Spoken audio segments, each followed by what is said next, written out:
All right, welcome back, ladies and gentlemen, for our Period 5 review video. I hope the first few have been enjoyable and informative for you, and Period 5 is going to be our most important in terms of weight on the test video thus far.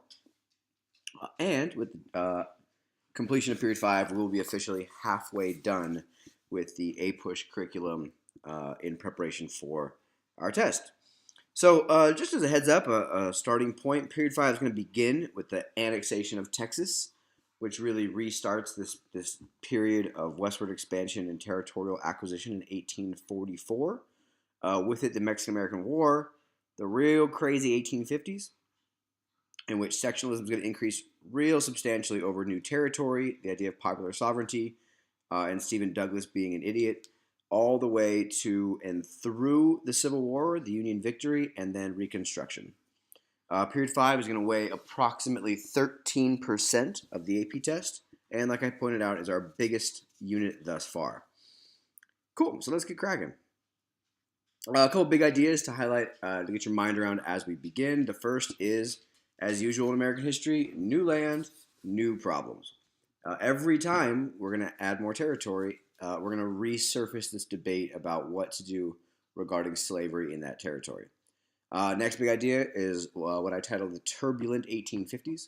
We're going to see a bunch of really important events in the 1850s that highlight the issue of slavery and sectionalism in America. The real apex of Period 5 is going to be Lincoln's election of 1860, and with it, the secession of the Deep South.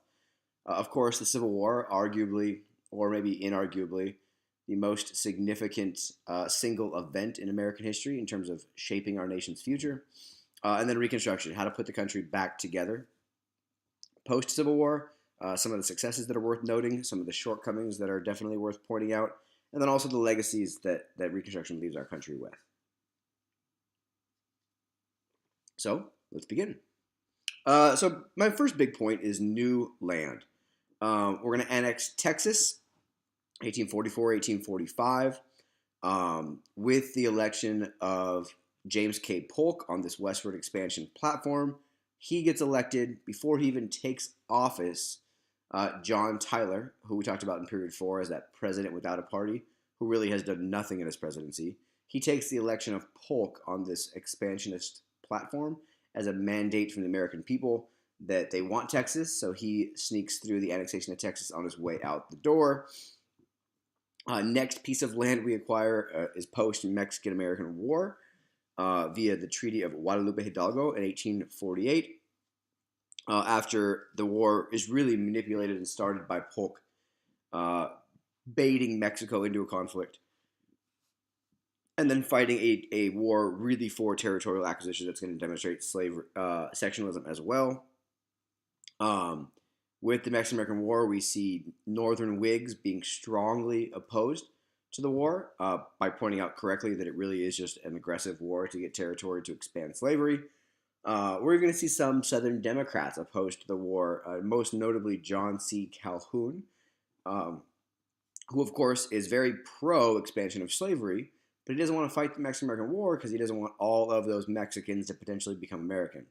In his mind, that's not worth the cost of spreading slavery. And it's really going to divide the nation over sectional lines in terms of support for the war. The Mexican-American War is where we're going to first see Abraham Lincoln making his name with what are called the spot resolutions, when he asks Congress, show me the spot. Show me the spot where the blood was shed. And if it was rightfully in America, then sure, I'll support the war. But if not, then we're being asked to support a war that we've been manipulated into fighting. Regardless, the war gets fought. The war gets won by the United States. The war gets settled with the Treaty of Guadalupe Hidalgo, and the U.S. receives what's called the Mexican Cession, or huge chunk of territory in modern-day California, Nevada, Utah, Arizona, New Mexico. Now, all this territorial expansion is going to be fueled by a couple of things. The first is manifest destiny, this social, cultural belief that America is better than you. And it's our destiny, God-given destiny, to spread out from sea to shining sea, and we have the right to spread all the way to the Pacific Ocean. The second reason is economic benefit. We have a lot of people that have migrated to America in the 1820s, 30s, and 40s. We're looking for new places to get raw materials, and new ways to sell goods. If we can get all the way to the Pacific Ocean, we can open new markets in Asia specifically. The third is national security. The U.S. believes that it's going to be better off if there's not other countries in their way to what we consider our God-given right to the land. And the fourth, of course, is U.S. racial superiority. The U.S. is largely a white Anglo-Saxon Protestant nation and wants to use that as justification to spread out.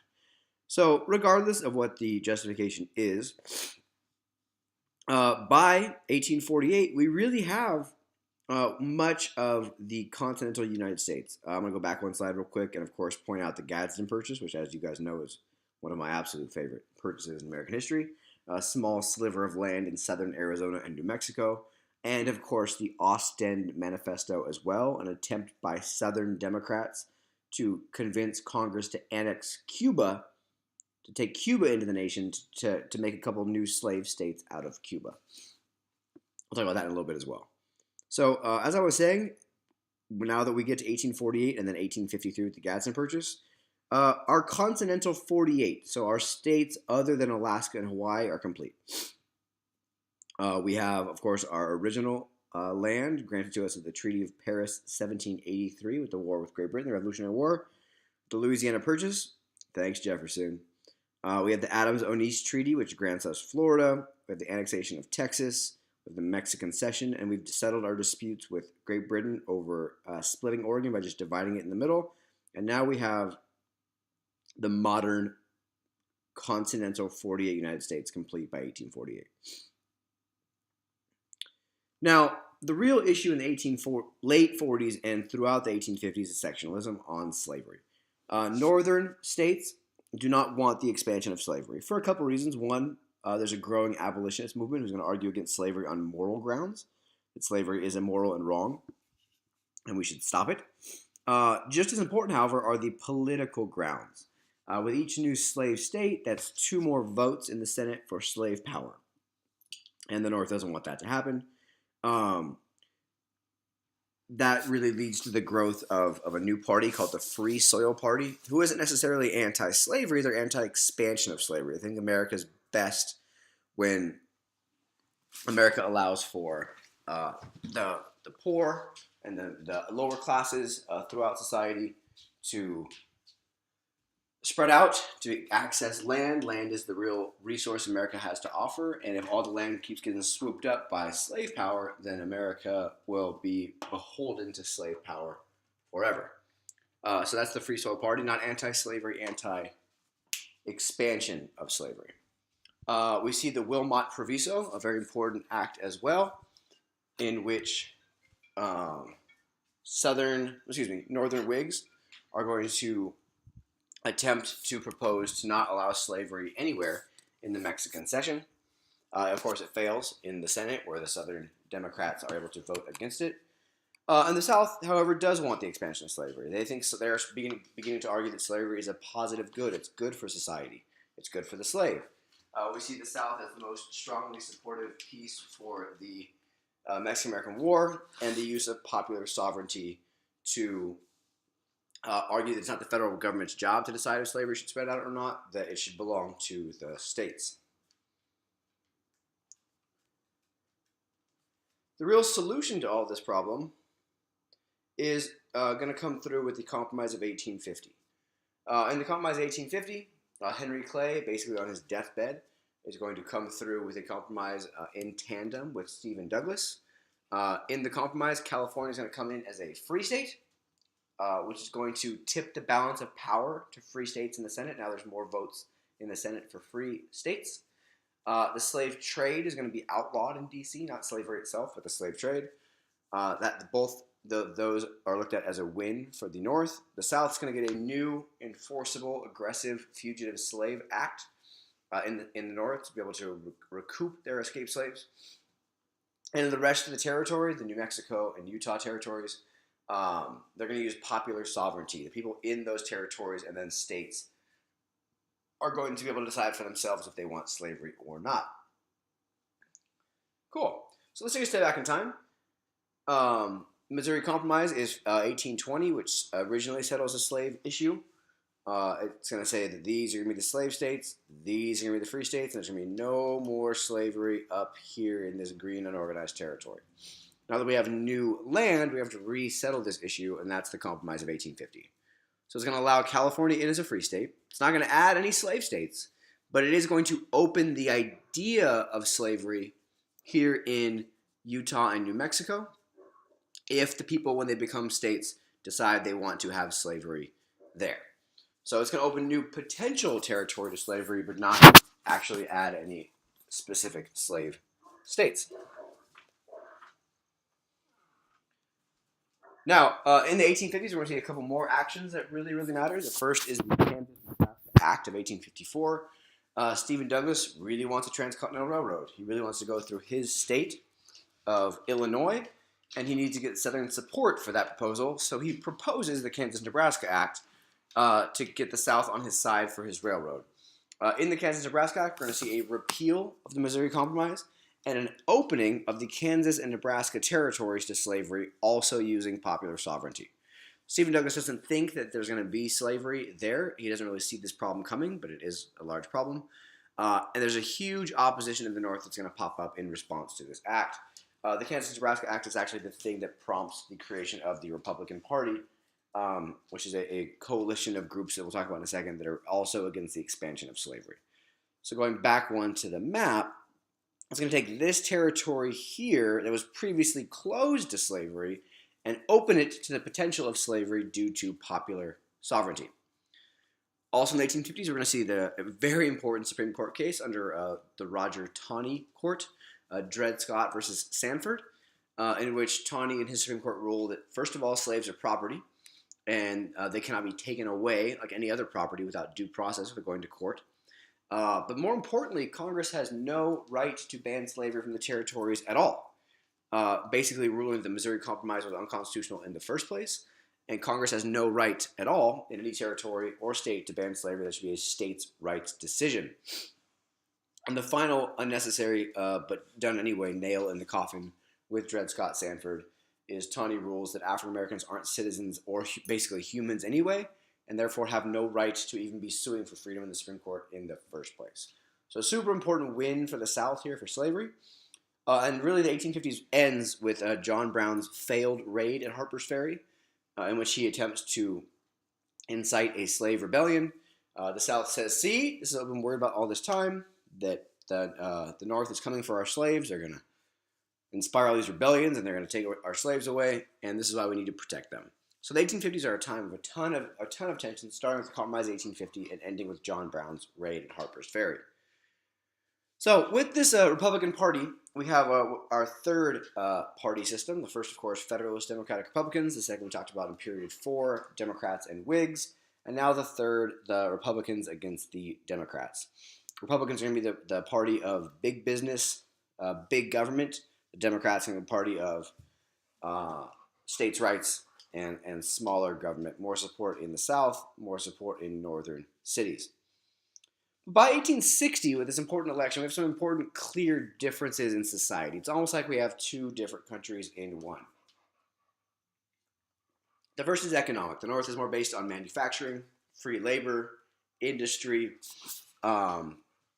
bigger business, a more modern economy, while the South is going to be still based on agriculture, plantation type of economy, and not free labor but slave labor.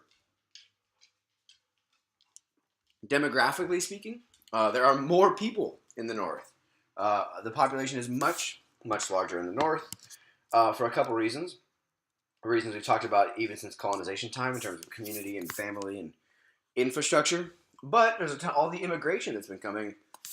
The vast majority of it, all these immigrants are settling in the North, in northern cities where there are industrial jobs.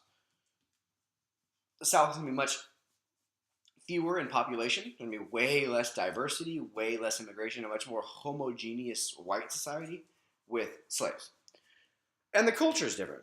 In the North, we see a more heavy emphasis on community, on education, and a growing population of abolitionists like William Lloyd Garrison, the publishing of Uncle Tom's Cabin, Frederick Douglass. We see more violent approaches like David Walker and his appeal to colored citizens of the world, asking for slaves to rise up and take on society. or in the South, we're going to see their culture really depending on this defense of slavery, this isolated culture. They're more worried about themselves and what they're doing there. We see in the South this beginnings, like I've talked about, defense of slavery as a positive good, as a benefit for the slave, from people like George Fitzhugh and John C. Calhoun. And in the South, we see this real big idea of nullification of states' rights, that the Southern states have a right to nullify or void any federal law they think is wrong or unconstitutional. Cool, but in 1860, as you guys should know, we have a very, very important election. This election itself shows a clear sectional divide of North versus South, as Lincoln carries all the northern states. The Southern Democrat John C. Breckinridge carries the southern states. Right there in the middle, we have John Bell carrying the border states of Tennessee, Kentucky, and Virginia. And our good friend Stephen Douglas, well, he didn't do too hot. He won Missouri. And, oh wait, I don't want to short him, Missouri and part of New Jersey. Excellent.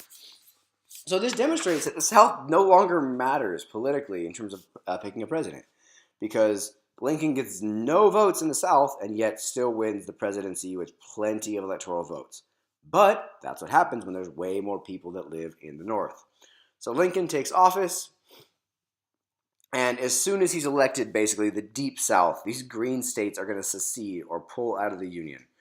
We're going to see South Carolina first, of course, because it's South Carolina. Florida, Georgia, Alabama, Mississippi, Louisiana, and Texas all secede basically immediately. And President Buchanan, the sitting president at the time, he doesn't do anything about it. He tells the southern states, you can't do that. But he doesn't think he has the ability to make them stay either. So Lincoln takes office in 1861 to a fully divided country. And the thinking in the South is that they have their own country called the Confederate States of America. They're going to create their own constitution, which is very, very similar to the regular U.S. Constitution, except for 3 differences. The first is it protects slavery. It is explicit in the Constitution that slavery is legal and shall not be messed with.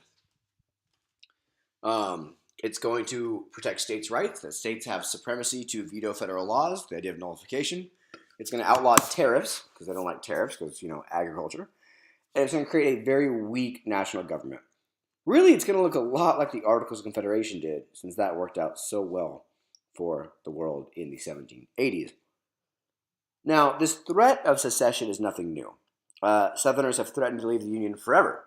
In 1790, at the Constitutional Convention, when debating what to do about slavery, the Southern states threatened to leave. The Missouri crisis of 1819 and 1820, Southern states threatened to leave.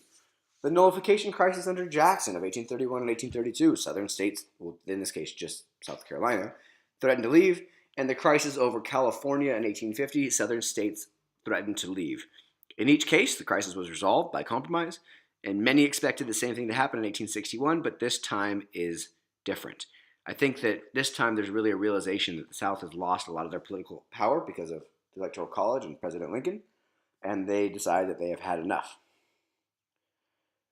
So the first battle of the Civil War takes place at Fort Sumter.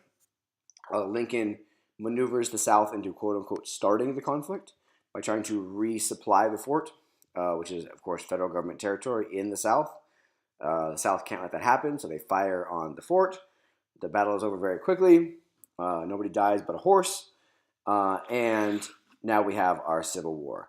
Now, as soon as this takes place, the upper South states secede. Arkansas, Tennessee, North Carolina, South Carolina, and Virginia all secede as well.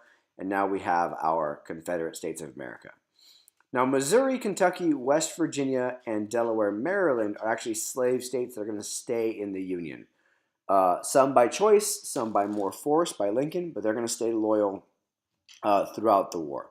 A couple of important things that happened during the war, because of course the political and social effects and economic effects are always more important than the military. Lincoln suspends the right of habeas corpus, which is the right to be charged with a crime and basically have your day in court, to be told what you were charged with before you're just thrown in jail.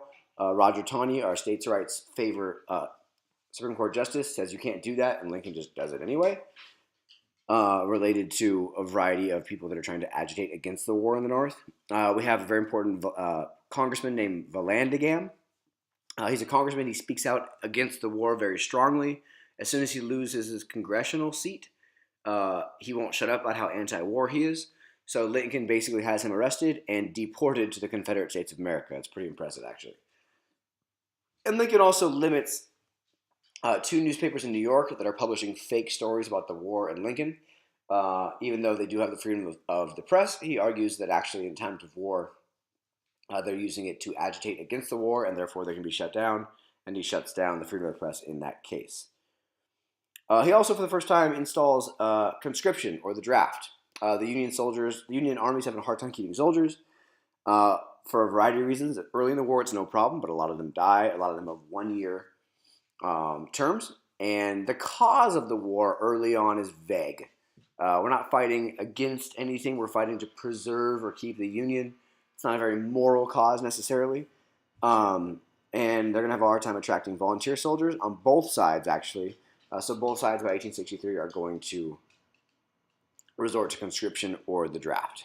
This is going to lead to a ton of problems, like in New York City, where we have draft riots, where angry Irishmen are going to destroy a bunch of property and actually kill some African Americans because they are very upset about being drafted, in their opinions, to fight a war to free African Americans they don't care anything about.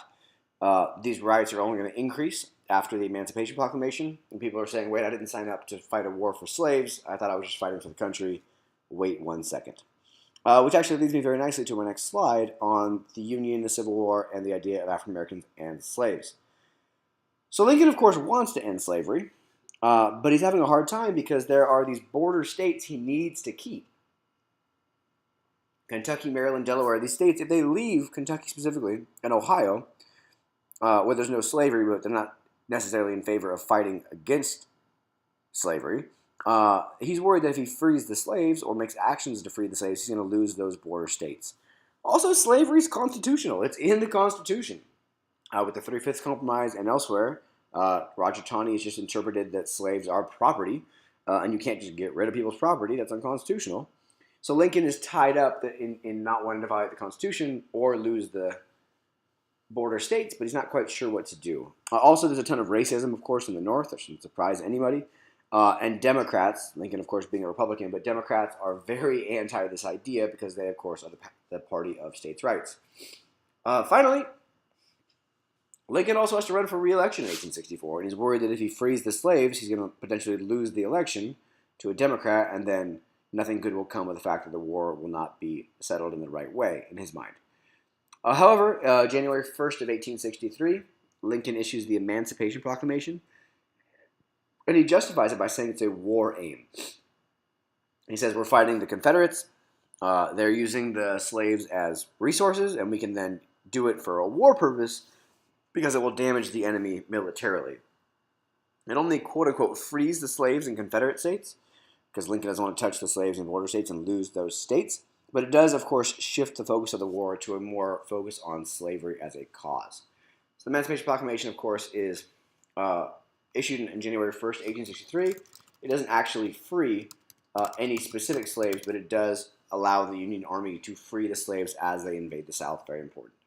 Also, arguably more important, is the Gettysburg Address, issued in 1864, in which Lincoln asks the country to dedicate a new birth of freedom to the country, and a very, very powerful, influential speech in which he highlights the fact that America needs to do better and should do better to set an example for democracy for the rest of the world.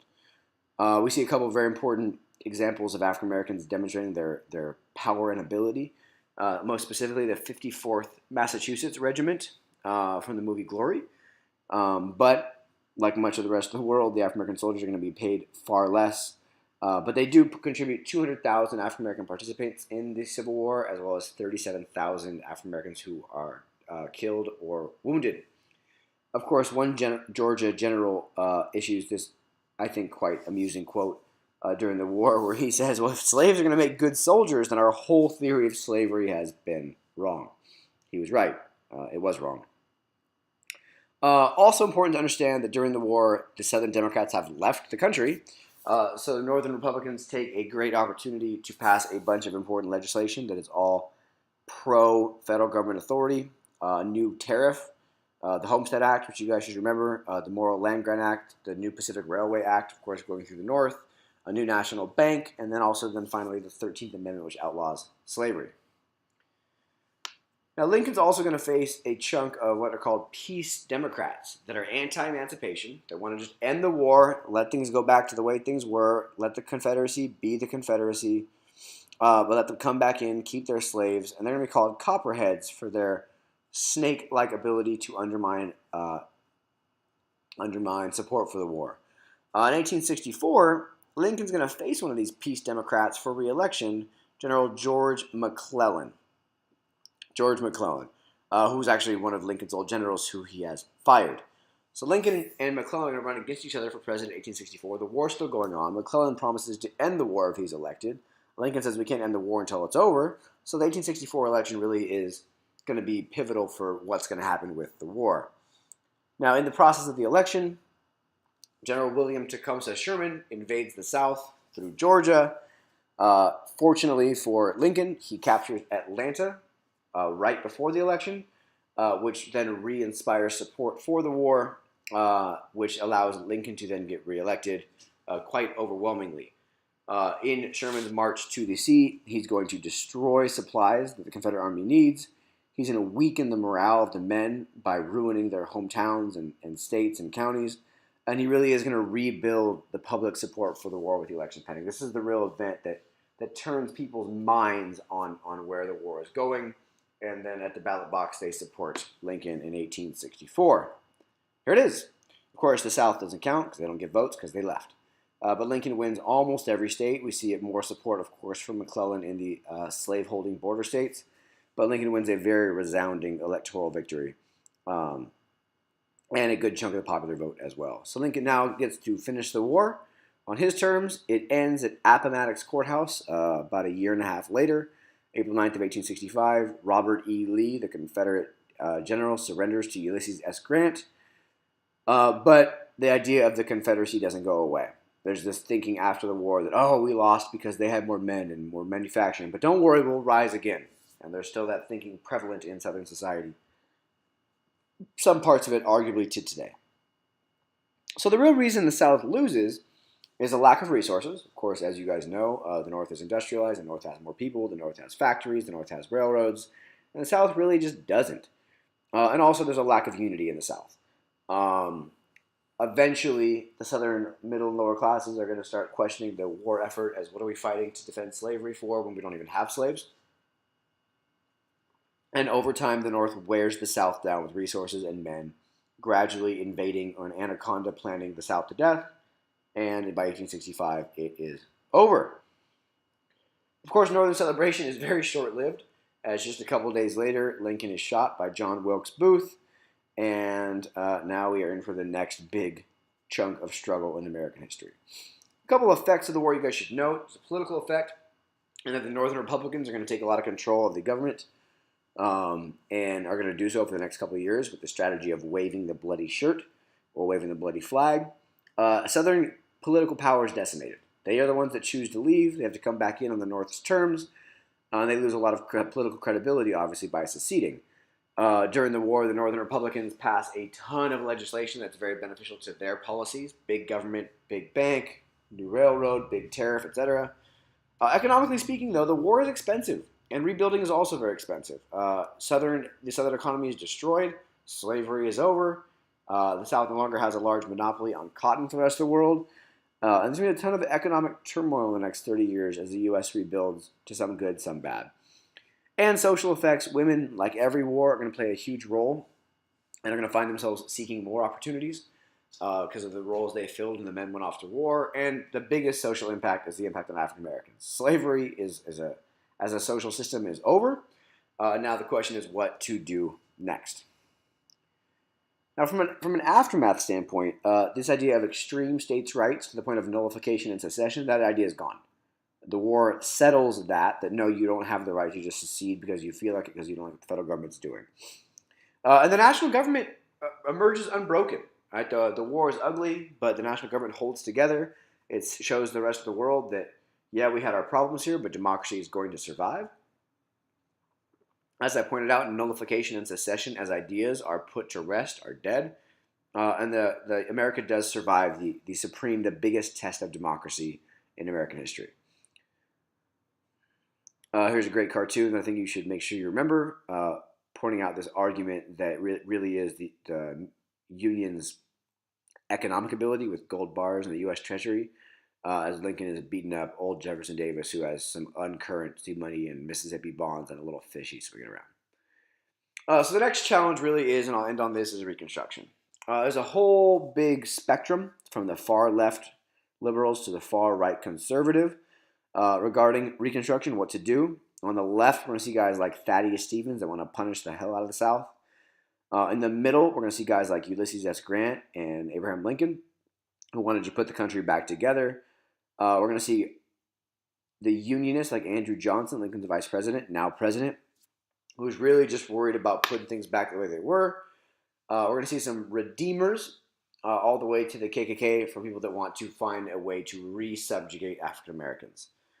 So on this side, you're going to want federal supremacy, federal government running Reconstruction, civil rights for black people, the military to occupy or be in the South to make sure things go right.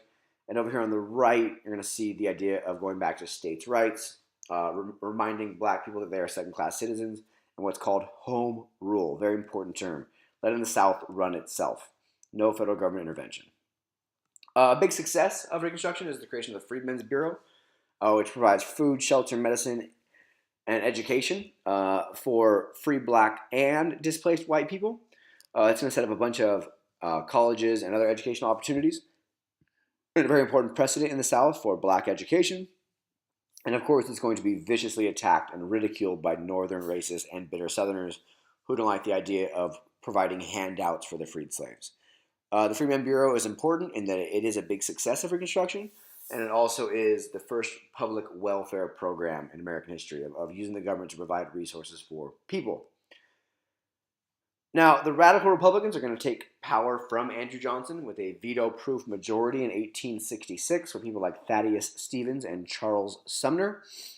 They're going to win what's called a supermajority, a veto-proof majority in the House and the Senate, and they're going to use this huge majority to really start imposing their will on the South. The most important pieces here that you should note are the 14th and 15th Amendments. The 14th which grants citizenship, and the 15th which grants voting rights to African Americans. But the South, and specifically white Southerners, are going to be incredibly resistant. The Union Army can't be everywhere, and we see the growth of these white para or outside military groups trying to re-rise the South with the creation of the White League, later the KKK of Nathaniel Bedford Forrest. And as you can see, they're attempting to subjugate African Americans into a system that, in their words, is worse than slavery. This important phrase right here, the Union as it was, is really Andrew Johnson, the president once Lincoln dies. That's his real philosophy for Reconstruction. We don't need to change anything. Yes, slavery's over. We got that. But let's just go back to the way the Union was. So no constitutional changes. We ended slavery, and let's just put things back the way they were. Radical Republicans passed the Enforcement Acts of 70 and 71, which attempt to stop the KKK from their power. And for a short term, it works, but eventually the KKK does, in fact, rise again. Also important during Reconstruction is the Panic of 1873. The U.S. goes into a huge recession. A bunch of people are unemployed. And the cause really is Civil War related. The Civil War currency that's printed by the Union government is not really backed by anything. And that causes a bunch of inflation. And our new, which we'll talk about in period 6, our new industry has become overextended. This time it's railroads. Like every other panic, when you overextend your industry, it's going to cause the bubble to burst. Unfortunately, the panic happens at a time in which Republicans are in power. It's not their fault per se, but like most financial problems, people look at the other party as the solution. So people are going to start picking Democrats in local, state, and national elections, which is going to chip away at the authority the Republicans have. Also, when people are dead broke, like in a panic like this, they're not worried about helping other people, in this case, freed slaves. So the support for Reconstruction is going to wane or decrease as people begin thinking like, I can't even look out for myself. Why should I be paying all these high taxes and these welfare programs for other people? So Reconstruction falls. One of the early causes is the Panic of 1873. Another cause is Ulysses S. Grant's presidency. which is full of corruption. People stop trusting the government. If you don't trust the government, you're not going to trust them to reform society. Both of these things combined, and the fact that the South doesn't want to be fixed, causes what I said is waning or declining support in the North for the cause. People begin turning their attention more towards westward expansion and the frontier with this long series of Indian wars we can talk about in period 6. But the military, again, can't be everywhere. So every attention and resource we're going to divert towards the frontier is going to take away from control in the South. It's all going to end with the election of 1876, which is a very disputed election, and with it, the Compromise of 1877, in which Rutherford B. Hayes is given the presidency in exchange for removing the last of the federal troops from the South and thereby ending Reconstruction. Impact, though, of Reconstruction, some positives. A big, strong, active federal government that's working to promote civil rights, at least in the short term. 3 really important amendments in the 13th, 14th, and 15th. But then also some downside. The creation of Jim Crow laws that are going to legalize segregation and legalize disenfranchisement. And then, of course, in 1998, the Supreme Court case Plessy versus Ferguson, which is going to allow legally for separate but equal, which doesn't actually get overturned until 1954 in Brown versus Board of Education. So, quick recap, Manifest Destiny, its impacts, new land, new problems. With it, the Mexican-American War and the debate about slavery in the new territory. A ton of immigration this time period, mostly settling in the North and experiencing a ton of nativism, largely against the Irish. Abolitionist people, abolitionist tactics, what you should know there. The 1850 politics that are very important, starting with the Compromise of 1850, the Kansas-Nebraska Act of 54, and the Dred Scott decision in 57. And then the Civil War itself, the election of 1860 and Lincoln's platform, his promise not to interfere with slavery where it existed, but the South not really buying that and seceding anyway.